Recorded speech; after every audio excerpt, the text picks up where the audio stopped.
Protestation au quartier Garguin contre l'opération de déracinement des bornes et marquage de bâtiments démolis. Les populations installées sur la bande de servitude de la Sonature ont manifesté leur mécontentement au cours d'un point de presse. Vous les verrez tout à l'heure. Télécommunications au Burkina Faso, Bridge Fiber Solutions, une filiale de la société Télécel SA, lance officiellement ses activités. L'opérateur est chargé de l'exploitation et de la commercialisation des infrastructures publiques de haut débit construites par l'État burkinabé. Vous en saurez plus sur cette filiale au cours de cette édition. 16e de finale de la Coupe du Faso, débutée ce vendredi 10 mars au stade Soufou. Joseph Konombo, le Rail Club du Kadiogo et les Léopards de Saint-Camille étaient aux prises. Un match à l'issue duquel les Léopards sont sortis victorieux et se qualifient pour les 8e de finale. Bonsoir et merci de nous rejoindre dans ce 20h. Au quartier Garguin de Ouagadougou, les populations installées sur la bande de servitude de la Sonature protestent contre l'opération de déterrement des bornes et de marquage de bâtiments démolis. En conférence de presse ce samedi 11 mars, ils ont exprimé leur mécontentement. Cette sortie médiatique intervient alors que l'Office national du contrôle des aménagements et de construction menace de procéder à la démolition des bâtiments illégalement construits sur le terrain à partir de fin mars. Le témoignage porte la signature de Maxime Jean-Hugues Bambara. C'est une conférence de presse aux allures des mouvements d'humeur. Les populations du quartier Garguin de Ouagadougou, semées de quitter la bande de servitude de la Sonature, donnent de la voix et protestent contre l'opération de déterrement des bornes et de marquage des bâtiments à démolir menée par l'Office national du contrôle des aménagements et de construction ONC-AC. Ils disent que la zone, c'est une zone Sonature. Les propriétaires terriens disent que jamais, ils n'ont jamais cédé cette zone à la Sonature. Il n'y a pas eu de conversation, il n'y a pas eu un préalable. Donc, ce n'est pas pour eux. Ils se trouvent dans un système de forcing. On est venu pour les déloger chez eux sans pourtant les avertir. Ils pensent que ce n'est pas bon. Et nous, qui sommes habitants, nous sommes venus payer les parcelles avec eux. Nous avons construit depuis 5 ans, nous habitons avec eux. Donc, nous sommes devenus des habitants de Garguin. Bon, venir écrire sur nos murs de cette façon-là, nous trouvons que c'est la pire torture qu'on pourrait faire à quelqu'un qui a investi des grands investissements, puis ce sont des villas et des R+, et venir casser ça de cette façon, je pense que c'est pas juste et c'est pas correct. C'est du côté de l'Office national du contrôle des aménagements et de construction, l'on affirme avoir prévenu les populations. Pour ces dernières, il n'en est rien. Aucun avertissement n'a été donné et aucune consultation faite, selon leur porte-parole Paul Benao. Mieux, ces habitants de Garguin disent avoir tenté en vain de rencontrer le ministre en charge de l'habitat et les premiers responsables de la Sonature. Même fois, les habitants d'ici et ceux de Balkoué, les villages environnants, ils ont été pour voir le ministre. Que ce soit le ministère, que ce soit la Sonature, à plusieurs reprises, ils n'ont pas été reçus. Ils n'ont pas été reçus, c'est ça qui a causé le problème de ce conférence de presse dans le but de trouver un terrain d'entente et pour que les plus hautes autorités puissent nous entendre et essayer de voir. C'est qu'ils n'ont qu'à chercher de l'entente. Si on veut entendre avec eux, ils ne nous reçoivent même pas. C'est la forme même physique qu'ils sont venus faire. C'est pas ça. C'est pas ça. Alors que l'Office national du contrôle des aménagements et de construction menace de procéder à la démolition des bâtiments et chantiers sur le terrain long de 12 km, le porte-parole des habitants de Garguin, Paul Benao, appelle les autorités à surseoir à l'idée de démolition et à privilégier le dialogue. Déménager pour aller où nous n'avons plus où aller. Et venir casser, c'est venir nous détruire. C'est de nous détruire. C'est comme s'ils venaient pour nous écraser et nous éteindre pour définitivement. Et cette question de démolition, qu'ils mettent une croix là-dessus et qu'ils cherchent à échanger avec les habitants, à échanger avec les propriétaires terriens, les habitants, nous qui avons construit. On se trouve dans une situation de violence psychologique et de la torture. Voilà, et nous pensons que c'est pas bien. Je voulais aussi interpeller l'État à venir s'acquérir directement sur le terrain, comment les gens ont fait pour acquérir les terrains là-bas. Parce que tu ne peux pas avoir un terrain dans la zone zone-là comme ça pour y mettre une habitation. Ouedraogo Amadou est le propriétaire de cette maison R+1 qui a reçu la visite des agents de l'Office national du contrôle des aménagements et de construction. Il dit avoir acquis la parcelle en 2020 à 6 millions de francs CFA grâce à un prêt bancaire. Il évalue aujourd'hui la valeur de ses investissements à plus de 50 millions de francs CFA. Et c'est tout naturellement sous le choc qu'il voit sa maison marquée à démolir. Je me sens mal parce que toute ma famille est tombée malade. Mais moi-même, je disais tantôt que ma rentabilité au service a baissé. Parce qu'on ne peut pas être en train de servir l'État, servir la population et que on menace de démolir ce soir. Au début, il y avait un problème avec la Sonabel. Ce problème est résolu avant que je n'acquière. Parce qu'à un moment donné, ils avaient mis des croix rouges. C'est quand il n'y avait plus de problème, il y a eu cette entente-là entre la Sonabel et puis les sociétés ou les promoteurs terrain. Sans ce moment, je me suis engagé à créer le terrain pour mettre autant d'argent. On ne va pas se laisser faire en tout parce que moi, le jour qu'on va venir, soit je reste avec ma maison, soit ma maison reste. Ou bien nous tous nous restons. Ce terrain litigieux est traversé par les poteaux de haute tension de la Sonabel qui constituent une menace pour les populations riveraines. Mais à en croire le porte-parole des habitants de Garguin, les constructions sont faites dans le respect des consignes de la nationale d'électricité. Les populations de Garguin ne sont pas les seules à se plaindre. Celles de la commune de Pabré ont également exprimé leur mécontentement au cours d'un point de presse ce samedi 11 mars. Regroupées en association, elles marquent un refus catégorique face à l'élaboration de l'avant-projet de loi portant promotion immobilière et foncière au Burkina Faso. Selon les membres de l'association Nakogl Zanga, si ce projet de loi n'est pas révisé, il risque de créer le chaos en ce sens qu'elle confère la propriété des terres à l'État et à elle seule. Alexis Mouikouni Belmnaba nous fait le point ici. Il est discriminatoire, voire dictatorial et suicidaire, cet avant-projet de loi portant promotion immobilière et foncière au Burkina Faso. C'est l'avis de l'association Nakogl Zanga. Cette association de veille foncière de Pabré estime qu'il est judicieux de prendre en compte non seulement le passif foncier, mais aussi le droit coutumier des terres. Sans une prise de décision consensuelle pour l'intérêt de tous, elle marque son refus catégorique et son désaccord dans la démarche de l'élaboration de cet avant-projet de loi. Cette loi nous concerne directement. C'est vrai que la promotion immobilière aussi est impliquée, mais c'est nous, propriétaires terriens, qui sont les premières victimes de cet avant-projet de loi. Parce que si vous prenez la partie sanction, on dit que tout co-auteur de cette chaîne foncière-là, ça veut dire que c'est en commençant par le propriétaire terrien, les promoteurs immobiliers, les architectes, les topographes, les techniciens et tous ceux qui vont intervenir sur cette chaîne-là seront punis à de lourdes peines. Tous les chefs coutumiers, les chefs de terre et les communautés villageoises de développement de la commune de Pabré sont tous mobilisés pour l'occasion. Ils estiment que la démarche du gouvernement n'est pas salutaire. L'urgence du moment, c'est la lutte contre les groupes armés terroristes. Si nous ne laissons pas nos différends dans la ville et s'associer pour faire face à la menace terroriste, au moment où nous nous rendrons compte, ce sera très grave. Pardonnons-nous et concentrons-nous sur ce qui est prioritaire et essentiel. La lutte contre les forces du mal qui endeuillent au quotidien la population. Si le gouvernement refuse et continue dans sa marche, nous risquons de fuir nos terres. Les propriétaires terriens de Pabré disent déjà avoir pris des engagements avec des sociétés de promotion immobilière, c'est depuis 4 ans, pour l'aménagement de leurs terres. Au cours de cette rencontre, le cadre juridique de la promotion immobilière et foncière a été expliqué à la population de Pabré. On s'intéresse à présent à la réduction du phénomène de mendicité dans la ville de Ouagadougou. Le gouvernement a lancé le 5 mars dernier une opération de retrait et de réinsertion socio-économique des personnes en situation de mendicité.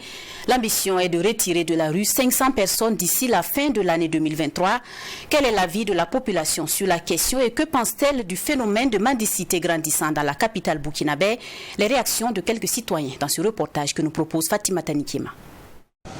Tout comme le gouvernement burkinabé, les Ouagavillois ont aussi constaté l'accroissement du nombre de personnes en situation de mendicité dans les artères de la capitale. Cela depuis le début de la crise sécuritaire qui a engendré un déplacement massif des populations vers les grandes villes. Même si la ville de Ouagadougou n'est pas un centre d'accueil, elle a accueilli près de 60 000 personnes déplacées internes et près de 500 d'entre elles sont en situation de mendicité. Ces PDI sont des enfants, des femmes et des hommes. Présent au fait tricolore, la présence des femmes et des enfants est plus remarquable. Une situation gênante et dangereuse selon certains citoyens burkinabés. Parce qu'en voyant ces petits enfants comme ça, c'est une grande risque. Parce qu'une voiture peut les aider. C'est pas, vous, ces petits enfants-là, c'est pas tout le monde qui peut être dans les caisses et puis les voir. Tu peux être là et puis ne pas les voir, tu vas les coigner. Ils vont t'accuser parce que toi tu as piétiné un enfant et pourtant tu n'as rien fait. Tu ne peux même pas savoir qu'il y avait un enfant puisqu'ils sont si petits. Donc, bon. Je pense que nous tous, on devrait mettre ensemble pour essayer de trouver une solution par rapport à cette situation. Parce que ça n'honore pas notre pays. C'est vraiment un déshonneur pour notre pays. La présence des enfants au niveau des feux est vraiment préoccupante. Ils sont souvent en bas âge. Nous apprécions vraiment l'initiative du gouvernement car un accident peut arriver à tout moment. Leur trouver un refuge serait vraiment idéal. La majorité des personnes interviewées pensent qu'il faut venir en aide aux vieilles personnes et celles vivant avec un handicap. Ils sont contre la présence des jeunes en situation de mendicité. La majorité de ceux qui mendient ici, ce sont des enfants. Nous venons en aide aux vieilles personnes et celles en situation de handicap. Mais les enfants qui peuvent travailler, non. Nous les chassons souvent d'ici, surtout quand ils gênent la circulation. Nous voyons souvent les femmes ici qui se promènent pour mendier alors qu'elles ont la force nécessaire pour travailler. Elles peuvent par exemple faire la lessive ou la vaisselle moyennant de l'argent. Mais comme elles gagnent beaucoup d'argent en mendiant, elles préfèrent y rester. Parce qu'il y a des gens, ils peuvent travailler. Mais malgré tout ça, ils continuent dans ce même chemin de mendicité. Si c'est par exemple des gens qui sont des handicapés ou bien des gens qui sont malades qui ne peuvent pas travailler, au moins on peut les soutenir. Mais les gens qui peuvent travailler, mais qui se donnent à cette pratique-là, je pense que non, c'est pas bon. Ce n'est donc pas une bonne idée de se donner à la mendicité, surtout quand on est bien portant. Certains Burkinabés pensent qu'ils sont nombreuses ces personnes qui se plaisent dans la mendicité. D'autres ont trouvé que peut-être pour aller travailler, ça serait une perte de temps. Voilà, pour aller apprendre un métier, ça serait une perte de temps. Puisque à chaque fois, s'ils sont là, peut-être ta journée n'est pas avoir 2000 francs ou bien 2500. Si toi tu vas prendre cette personne-là pour dire qu'il n'a qu'à aller travailler, commencer à apprendre un autre travail, il va trouver que non, c'est une perte de temps. Mais je pense que non, on doit être tous ensemble pour essayer de les sensibiliser pour qu'ils puissent savoir que non, s'ils chance à faire un autre travail, c'est mieux pour leur avenir et celui de leurs enfants. C'est parce que ces personnes en situation de mendicité gagnent assez d'argent dans la rue qu'elles continuent. Le gouvernement devrait sensibiliser la population à ne plus faire l'aumône en circulation, surtout quand il s'agit de jeunes valides. Mais si ce sont des vieilles ou des personnes vivant avec un handicap, on peut leur venir en aide. Ils saluent tous le lancement de l'opération de retrait et de réinsertion socio-économique des femmes, enfants, jeunes déplacés internes et autres personnes vulnérables en situation de mendicité dans la ville de Ouagadougou. Ils espèrent que cette opération viendra résoudre un tant soit peu ce phénomène de mendicité. Je pense que non, ce que le gouvernement est en train de vouloir faire là, c'est très bien. Au moins si on leur propose de les aider et puis ils ne veulent pas, là au moins c'est une autre chose. Mais on ne peut pas comprendre dans un pays comme le Burkina Faso. Il y a des gens qui ont de l'argent, ils peuvent faire certains boulots pour pouvoir les entraider. Mais c'est à leur niveau aussi de vouloir dompter pour pouvoir s'en sortir. Mais s'ils ne veulent pas, Là, le cas, ça serait un peu compliqué parce qu'on ne peut pas forcer une personne à aller travailler. Moi, je pense qu'il ne faut pas les brutaliser au cours des opérations. Il faut plutôt les flatter pour que ça marche. J'invite le gouvernement à améliorer leurs conditions d'apprentissage et de vie dans les différents centres. Il faut leur trouver des vêtements, de bons repas, car ils peuvent faire partie des leaders de demain.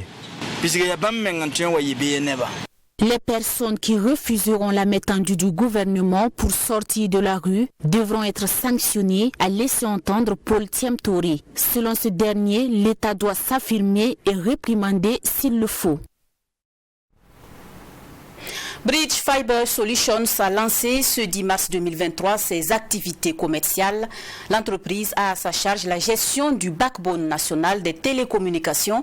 Le lancement de ces activités commerciales permet à BFS de mettre ses services à la disposition des sociétés pour améliorer l'accès à Internet et permettre au Burkina Faso d'entrer dans l'ère du numérique. Les précisions signées Abdoulrahimi.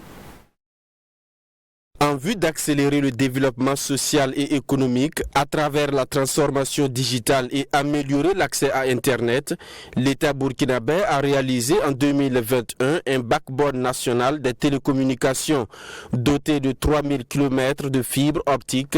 La gestion de l'infrastructure est confiée à Bridge Fiber Solutions BFS, filiale de Télécel Faso.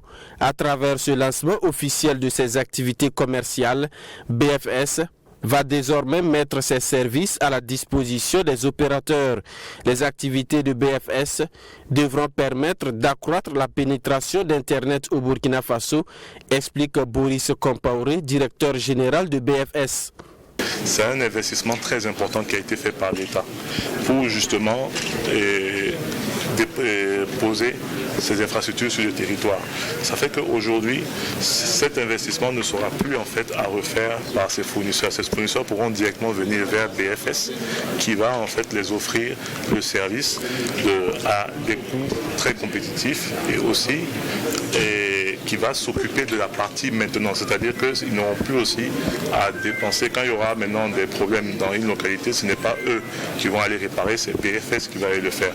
La ministre en charge de la transition digitale s'est félicitée du lancement des activités de BFS qui marque la mise en exploitation du backbone national. La fibre optique couvre tout le territoire national. Cela traduit la volonté de réduire la fracture numérique et permettre au Burkina Faso d'entrer véritablement dans l'ère du numérique, explique Aminata Zerbo Sabané. Donc le gouvernement a fait un important investissement en construisant ce backbone national-là qui permet de mailler l'ensemble de notre territoire en fibre optique pour pouvoir justement mettre à disposition des entreprises et de l'administration une connectivité haut débit pour accélérer justement cette digitalisation. Voilà. Donc c'est une étape importante, une étape clé dans notre cheminement vers une transition digitale effective. Notons que la fibre optique relie le Burkina Faso à l'international à travers l'interconnexion avec la Côte d'Ivoire, le Niger et le Mali. Le directeur général de BFS rassure qu'avec le lancement de ces activités commerciales, l'accès à Internet sera amélioré et à moindre coût au Burkina Faso. Rapport d'audit de la SELCE sur la présidence, la primature et l'Assemblée nationale. Le RENLAC et le CIFOEB saluent le travail abattu. Selon les premiers responsables de ces structures, ce rapport est une photocopie de la gestion de l'administration publique burkinabé. Il est une victoire d'étape, mais le plus important reste la suite à donner aux documents. Leur réaction maintenant dans cet autre élément de Maxime Jean-Uri Bambara. Si le secrétaire exécutif du RENLAC, Réseau national de lutte anticorruption, Sagado Nakanabo, se satisfait et félicite la SELC, Autorité supérieure de contrôle d'État et de lutte contre la corruption, pour la publication du rapport d'audit, le directeur exécutif du CIFOEB n'en fait pas moins. Pour Youssouf Ouattara, ce rapport d'audit sur la présidence du Faso, la primature et l'Assemblée nationale présenté ce jeudi 9 mars est une photographie de la gestion de l'administration publique. Voir autant d'irrégularités dans une institution aussi importante que l'Assemblée nationale est chargée du contrôle de l'action gouvernementale, chargée de consentir l'impôt, chargée de voter le budget, et également la présidente du Faso et la primature chargée donc de la mise en œuvre des politiques et de la bonne gestion des ressources publiques. Donc constater autant d'écarts dans ces institutions, ça prouve simplement que la situation dans le reste de l'administration est pareille, au minimum pareille, sinon pire. Oui, en quelque sorte, on peut dire que c'est déjà une certaine victoire, parce que certains avaient dans l'esprit, surtout dans les milieux politiques, que tout ce qu'ils font, ils n'ont pas de compte à rendre, et ils n'avaient pas dans leur esprit qu'on pouvait les contrôler. Et on a vu que le débat même à un moment donné a porté sur le fait qu'on remettait en cause la capacité ou le droit de l'ASE de contrôler par exemple l'Assemblée. Aujourd'hui, je peux dire que c'est un acquis. De ce point de vue, c'est déjà une victoire. Le lancement de l'audit de ces institutions avait fait couler encre et salive, et pour Sagado Nakanabo, c'est une victoire d'étape que d'avoir le contenu du rapport d'audit de ces institutions, symbole de la République. Ces audits couvrent la période de gestion du président Roch Kaboré, de son premier ministre Christophe Dabiré, ainsi que du président de l'Assemblée nationale Alassane Bala Sakandé. Mais contrairement à ceux qui crient à la chasse aux sorcières, pour le secrétaire exécutif du RENLAC, mieux vaut tard que jamais. Il faut donc commencer. Et c'est déjà bien de commencer, plutôt que d'attendre et de dire, comme on n'a jamais fait, on laisse faire, on laisse pourrir et on laisse couler. Pendant ce temps, c'est une hémorragie de milliards. Donc, tous les débats, chasse aux sorcières, pourquoi cette période, l'auditeur et le commanditaire de l'audit peuvent choisir la période qu'ils veulent pour commencer l'audit. Du côté du Sifoué, plutôt que de parler de chasse aux sorcières, c'est un bel exemple à suivre. Et tout régime devrait avoir désormais la culture des audits. Moi, je pense que c'est tout à fait normal pour l'ASE de faire ce contrôle. Il n'y a pas une chasse aux sorcières. Du reste, quand vous constatez, il y a beaucoup de ces irrégularités qui sont simplement des écarts, soit des abus de l'utilisation des ressources publiques, soit des abus en termes de trop perçus. Et ça veut dire que c'est un comportement de l'ensemble des acteurs de ces institutions-là qui est critiqué à travers ces rapports. Une chose est de faire des audits, une autre est de donner suite aux incriminations faites dans le rapport. Au niveau du RENLAC et du Sifoueb, l'on attend des actions concrètes de la part des autorités compétentes afin que ce document ne soit pas un autre de plus destiné à sommeiller dans les tiroirs. Toutes les procédures d'un audit ont été respectées, tout le monde a été entendu, tout le monde a eu l'occasion de s'expliquer. Donc, a priori, il faut poursuivre. Maintenant, il faut donner suite à ces audits-là, parce que les audits, c'est important. Mais la suite des audits, c'est encore plus important. Et je pense qu'il y a des structures comme la Cour des comptes et comme la justice. Chacune d'elles aura sa part à jouer et je pense qu'elles ne vont pas faillir. Le secrétaire exécutif du RENLAC invite le peuple et les organisations de la société civile à mener la veille pour donner une suite favorable à ce rapport.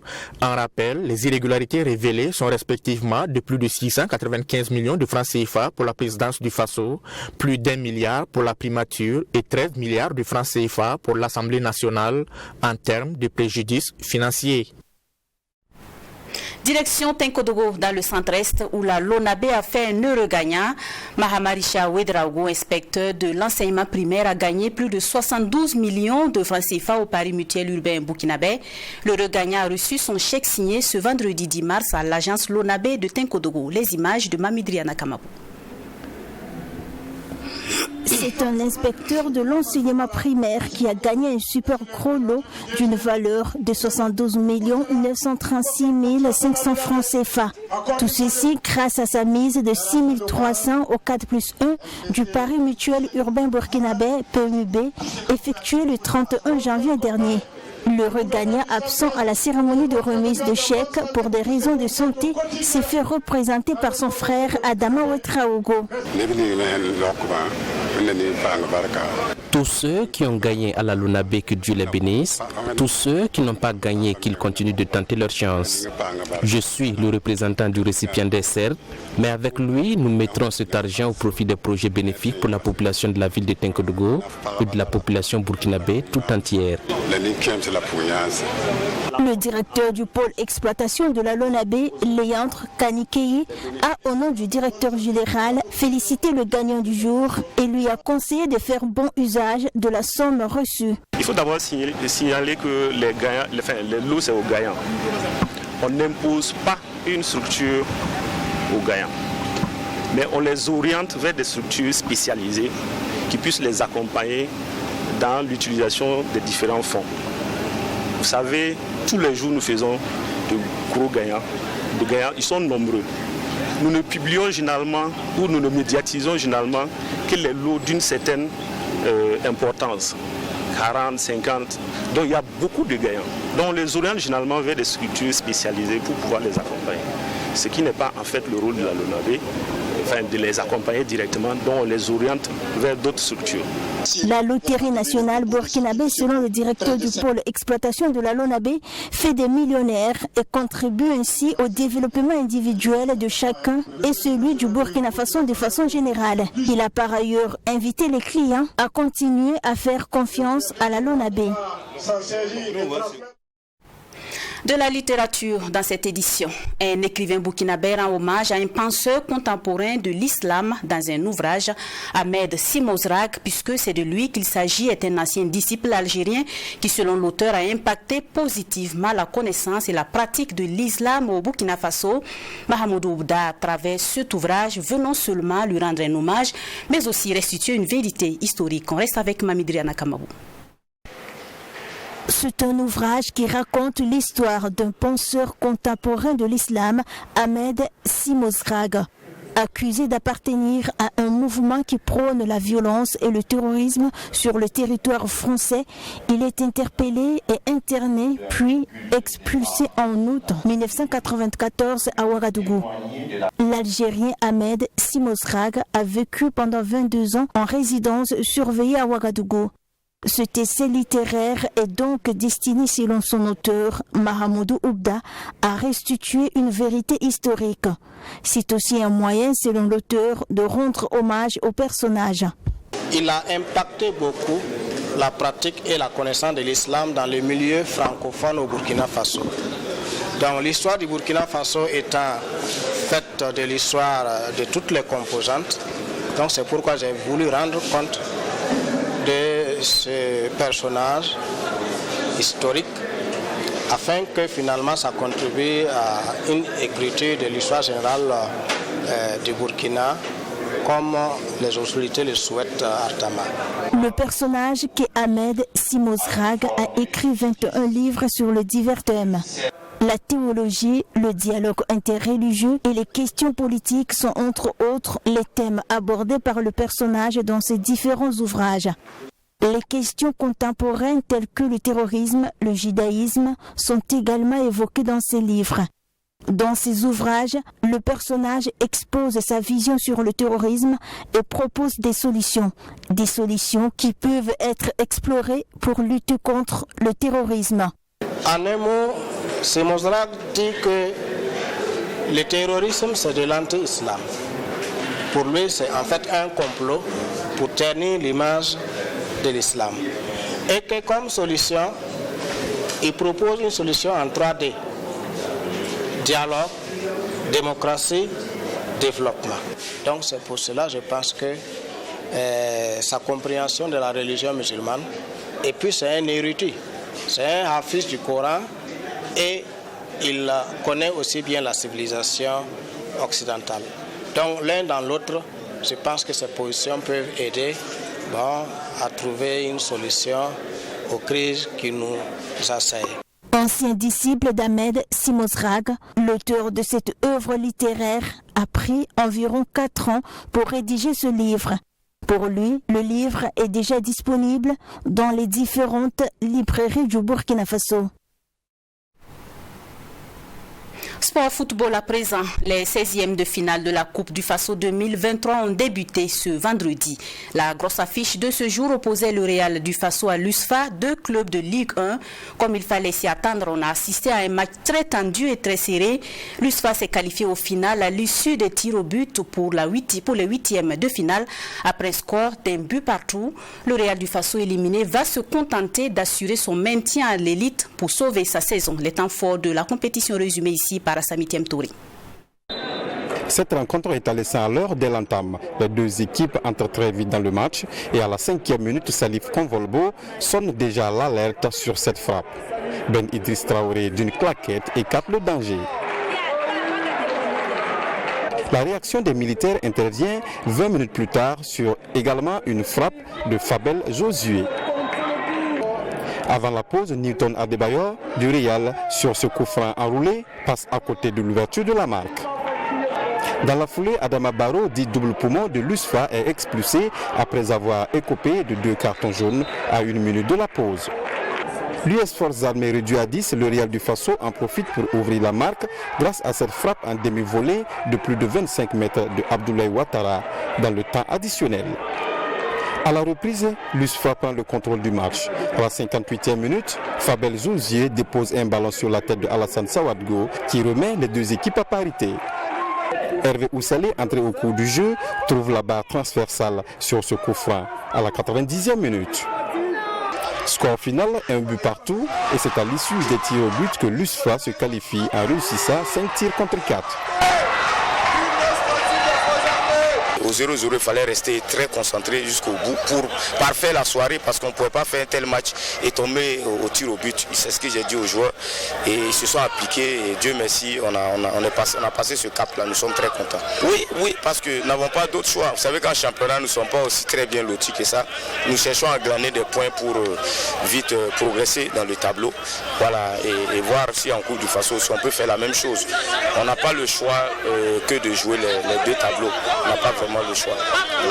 Du côté du Real du Faso, c'est la déception après cette élimination. Selon le capitaine, le maintien en Ligue 1 reste le seul objectif. La saison, on ne peut pas dire qu'il est terminé, c'est le football. Et même les grandes équipes sont passées par là. Voilà, on vient de monter, c'est sûr que c'est difficile, mais on va relever la tête. C'est pas encore gâté, rien n'est perdu, rien n'est gagné aussi. Avec le travail, on va s'en sortir. L'US Forces Armées sera donc au rendez-vous des 8e de finale de la Coupe du Faso 2023. Le Rail Club du Kadiogo en course pour le titre en championnat national de Ligue 1 et les Léopards de Saint-Camille en 2e division étaient également aux prises. Les deux équipes n'ont pas pu se départager durant les 90 minutes. C'est finalement au tir au but que les Léopards l'emportent et se qualifient pour les 8e de finale. Yassine Sawadogo.